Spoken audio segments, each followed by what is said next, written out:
హల్లెలూయా. యేసుక్రీస్తు నామమున అందరికీ హృదయపూర్వక వందనములు. ప్రత్యేకమైన సమయంలో, ప్రత్యేకమైన రోజు యొక్క వాగ్దానంతో మీ ముందుకొచ్చున్నాను. దేవుడు ఈరోజు మనకు అనుగ్రహించిన వాగ్దానము మత్తయి సువార్త 7వ అధ్యాయము 7వ వచనము. అడుగుడి మీకు ఇయ్యబడును, వెతుకుడి మీకు దొరుకును, తట్టుడి మీకు తీయబడును. హల్లెలూయా. ఈ వాగ్దానం ద్వారా మనం దీవించబడను గాక. ఈ వాగ్దానం ద్వారా మనం ఆశీర్వదించబడను గాక. ఆమేన్. ఎప్పుడైతే ఇచ్చిన వాగ్దానం బట్టి అడుగుతామో అడిగిన సమస్తాన్ని దేవుడు మనకి అనుగ్రహిస్తాడు.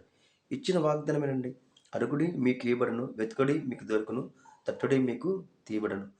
నువ్వు ఎప్పుడైతే నజరైన యేసుక్రీస్తు ద్వారా నువ్వు అడుగుతావో, యేసుక్రీస్తు ద్వారా అంటే నువ్వు ఎప్పుడైతే నజరైన యేసుక్రీస్తుని విశ్వసించున్నావో అంటే ఆయన నీ కొరకు మరణించి తిరిగి లేచి నువ్వు ఎప్పుడైతే విశ్వసించున్నావో ఆ విశ్వాసం ద్వారా నువ్వు సమస్తాన్ని పొందుకునే శక్తిని నువ్వు పొందుకొని ఉన్నావు.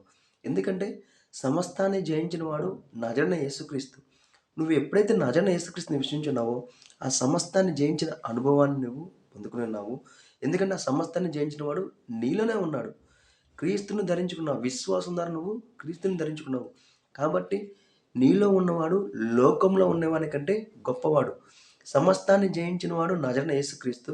ఆయన విశ్వాసం ద్వారా నీలోనే ఉన్నాడు. కాబట్టి నువ్వేది అడిగినా సరే ప్రతి దాంట్లో దేవుడు నీకు సమృద్ధిగా ఇస్తాడు. ఎలాగంటే నువ్వు అడుగు వాటి కంటే ఊహించే వాటి కంటే అత్యధికంగా దేవుడు నీ జీవితంలో కార్యాలు చేస్తాడు. కాబట్టి ఇచ్చిన వాగ్దానం బట్టి అడుగుతాము, సమస్తాన్ని మనము పొందుకుందాము. ప్రార్థించుకుందామా? స్తోత్రం మహోన్నతమైన దేవ, నీకే వందనాలు స్తోత్రాలు చెల్లించుకున్నాం తండ్రి. ఇచ్చిన వాగ్దానం బట్టి నీకే కోట్ల స్తోత్రాలు చెల్లించుకున్నాం తండ్రి. ఇదిగో దేవ, వాగ్దాన ఫలాన్ని తండ్రి ప్రతి ఒక్కరూ పొందుకునుగా కానీ ప్రవచిస్తాం తండ్రి. నజరైన యేసుక్రీస్తు నామమున తండ్రి ప్రతి ఒక్కరి జీవితంలో వాగ్దానం తండ్రి అనుభవించబడునుగా కానీ ప్రవచిస్తుంది తండ్రి. ఇదిగో నీ యొక్క వారసుల ద్వారా నజరైన యేసుక్రీస్తు ద్వారా తండ్రి ప్రతి ఒక్కరు తండ్రి అన్ని వాగ్దానాలకు వారసులుగా మారి ఉన్నారు తండ్రి. వాటి ఫలాన్ని తండ్రి ప్రతి ఒక్కరు విశ్వాసం ద్వారా పొందుకునుగా కానీ ప్రవచిస్తున్నాం తండ్రి. ప్రతి ప్రయాణాలు తండ్రి మీరే తోడే నడిపించండి తండ్రి. ప్రతి అప్పు తండ్రి ఇదిగో తండ్రి ఐశ్వర్యంగా మారును గాక. ప్రతి అనారోగ్యం యేసు పొందగల తండ్రి స్వస్థ కలుగును గాక అని ప్రవచిస్తున్నాం తండ్రి. ఎవరెవరికి ఏ సహాయం కలదు మాకైతే సమస్తం తెలియదు కానీ దేవా, మీరు సమస్తం ఎరిగిన వారు తండ్రి. వీడియో చూస్తున్న వారికి తండ్రి కావాల్సిన ప్రతి ఒక్క సహాయాన్ని అందచేయమని నజరేయుడైన యేసుక్రీస్తు నామమున అడిగి వేడుకొంచున్నాము తండ్రి.